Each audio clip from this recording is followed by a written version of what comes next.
Hey, doing today, I'm gonna talk about focus on Jesus, not the circumstances what's happening in your life or this world. Let me start by reading Hebrews chapter 12, verse 2.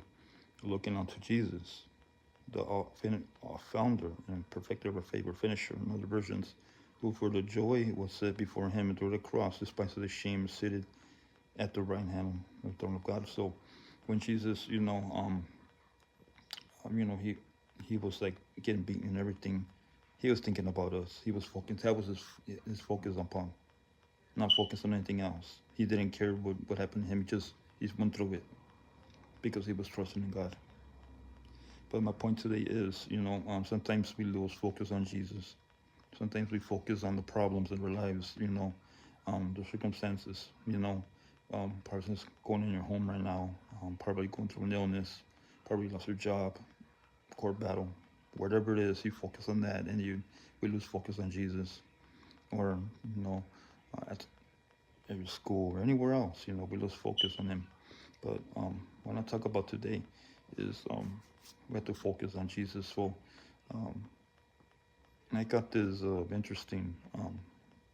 Took a picture of this, pretty interesting, from YouTube. It's Slinging Stone. Check out his channel. It's an amazing brother in Christ. But it says right here: focus on Jesus, not the storm. Focus on Jesus, not the struggle.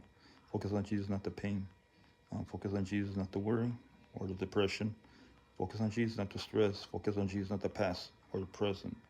Focus on Jesus, not the world. Focus on Jesus, not the distraction.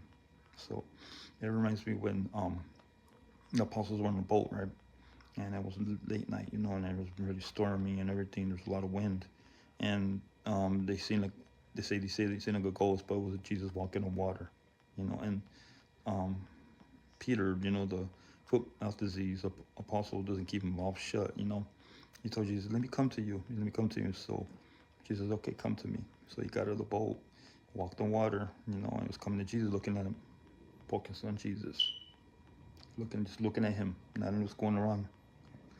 And then, but when they looked at the winds and the waves and everything, he was afraid and being second down. And Jesus, he said, "Lord, save me," and Jesus pulled him out of the water. That's what Jesus is going to do to us. Even though we lose focus on Him, He's going to pull us out in any situation we go through in our lives. Do you understand? And the other instance is Jesus was sleeping, and the disciples were like afraid because the waves and the wind were beating against the boat. He said, "We're going to die, Lord." And they woke him up, and Jesus calmed the storm. Oh, you little faith. And then He calmed the storm. Jesus is going to calm the storm in our lives if we focus upon Him. You understand? God bless you.